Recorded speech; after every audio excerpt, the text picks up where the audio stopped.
The starting point was actually an image that I had in my mind that kept bugging me and that kept nagging me, of a girl who was her body was spread out on a bed and she seemed, you know, in pain, and I figured, and because it was I kept having this vision in my head, I thought, well, there's something there that I need to dig into and figure out. And the first thing that came to my mind was that she was in pain because she was torn. She was so torn between her two cultures, between her Algerian culture and her French culture, that she couldn't figure out who she was anymore and where she belonged and how to belong. And because of all the orders, everything that she got around from her family, from society, from her friends, that her own body that didn't even belong to her anymore, that she had no control over it. And so it all started with that.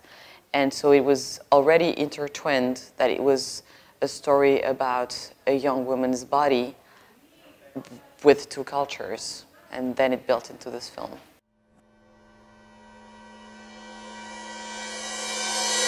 Yes, there is definitely a parallel that has been in the story since the very beginning, because Selma is in her late teenage years. She's becoming a woman, so it is this period of time of adolescence, which is a lot of turmoil, hormonal turmoil, but also figure it out, how does your body belong and what do you do with your body and what do people do to your body. And so it's a violent also process, and or to her it was. And in the film, it's set against the backdrop of the emergence of the rise of fundamentalism in Algeria, and it was the start of this, what we call the Black Decade of terrorism. And Algeria, back in the 90s, it became independent in 1962, so it was a 31-year-old country, which is very young in the history of a nation.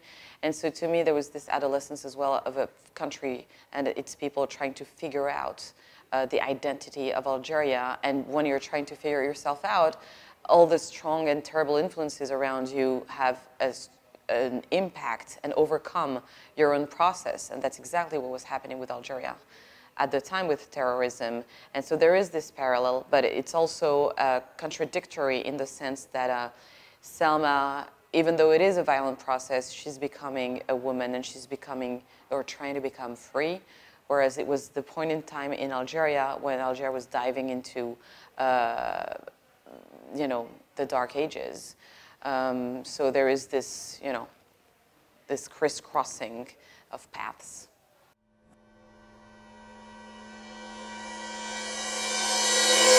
The mother is very much connected to her past in Algeria. But it's an interesting evolution for this character because she wants her daughter to be rooted and to belong to Algeria because of the past that the family had there. Whereas Selma is more geared towards her future and her future in France. And so her relationship to Algeria is obviously very different than, you know, her mother's. However, they reconnect. The one point where they do reconnect is in Kabylia, is up in the mountains, is, you know, in their homeland. So there's this very strong bond between them that is Algeria, that runs through their veins.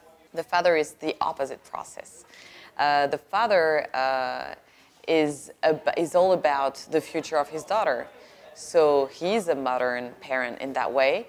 But it's interesting in the film because as Selma's sexuality starts to emerge, suddenly it's the mother who reveals herself as someone who's modern and who wants her daughter to have control over her body, and who herself, the mother, is capable of putting everything back into question and reassessing her own life because of what's happening to her daughter. And at the very same time, when this sexuality arises, is when the father goes back to archaic, you know, reflexes, and he can't help it. I think it's painful for him because he would like to be the modern parent that he is, but when it comes to that very specific point, there's so many layers over the centuries of construction that he has to, you know, let go of, and he loves her daughter deeply, so it's very hard for him to go into that process without looking back at, you know, what he knows and how he knows to behave. So their relationship, I mean, the relationship to past and future evolves in the story as Selma evolves herself.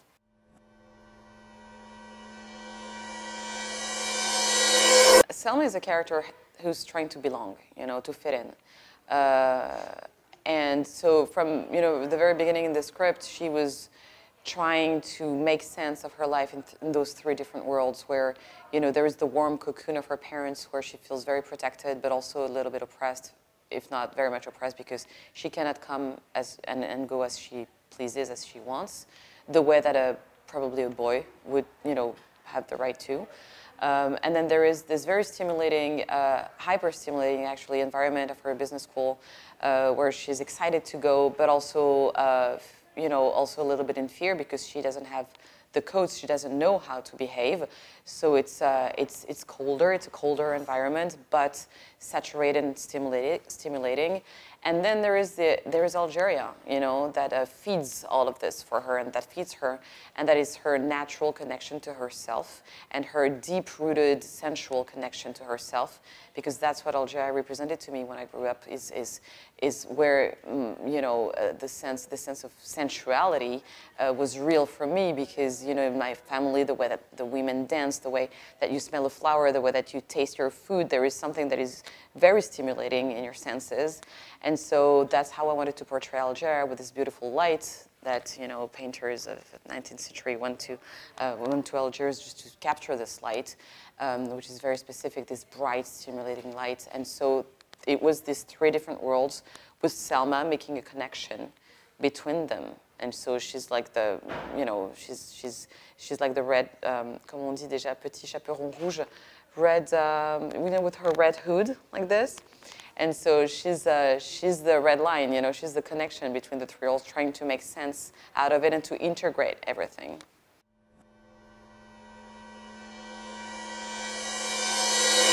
I built the story from Selma's point of view. That was very, I think that was, actually, I don't know how I could have made it, you know, another way.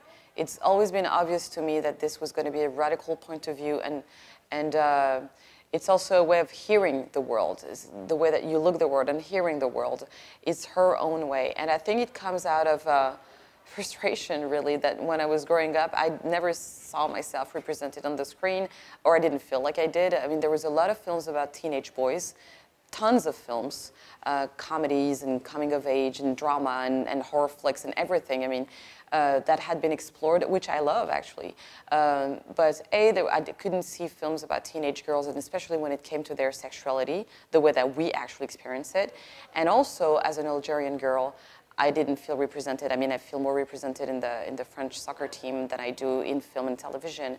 And so there was this kind of, you know, I think I made the film that I wanted to see when I was younger, or that I would like to see now also, but I figured, you know, this point of view has to be explored in every way that I can.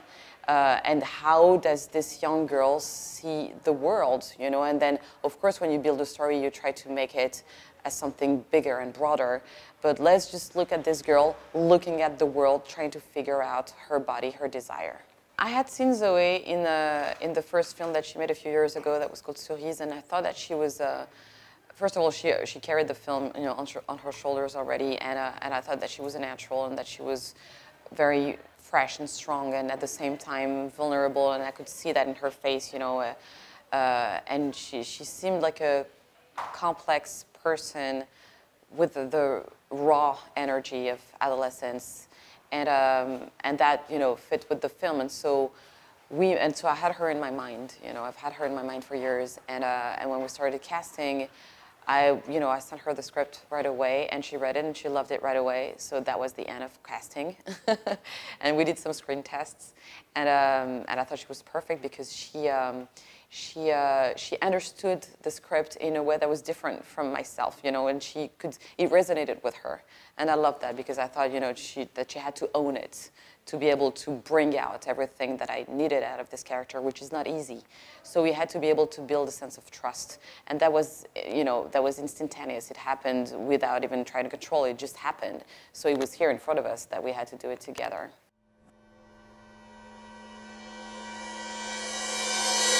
To me, what's important is transformation, really. It's what she makes out of these experiences, whether they're bad or good, and they're not that good in the film, but it's part of the process. I wasn't so much interested in what is actually happening factually, you know, on her body or in her body, because we've seen that and we know, you know, it's not something new to portray. However, the drive and the dynamic of the film is how does this girl, what does she make out of it? And because she's experiencing something that is new to her, that is forbidden, but that she will go ahead and confront. It's because of this confrontation that she's able to change and to confront her own parents. And so to me, the minute that she starts experiencing something physically, we pan to her face because it's all happening here. You know, what is happening to me? And I'm much more interested, and I think it's more subversive actually, to see on her face what she's feeling rather than showing us what is happening, because it's because of what's happening intellectually also that she's going to be able to change the paradigm and to face her parents and to face her father, mostly her father at the beginning, and to, you know, to evolve.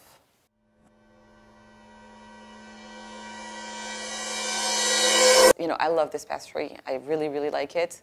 I like the taste of it, and I've always thought that the shape of it was just funny, you know, and I kept seeing, you know, all these women in my family or, you know, weddings, all dressed up and all trying to, you know, behave like they've been taught to, and ingesting and eating this food, and I thought it was so sexual, you know, and I think it's probably a way of compensating as well, but it is definitely a way of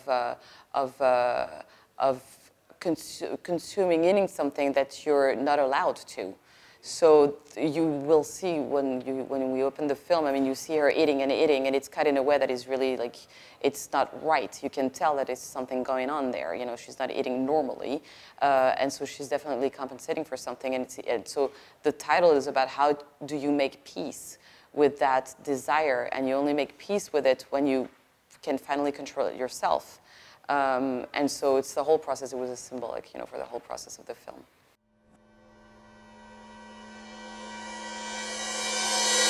We've had very different paths, and we evolved in different filmmaking worlds. Him being more into Brazilian, you know, filmmaking, and I'm only just starting, really.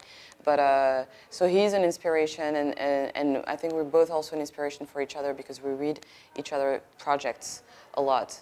So it's fantastic, obviously, to be, and especially to be here in Venice, where he's been as well, to now being able to experience our art together.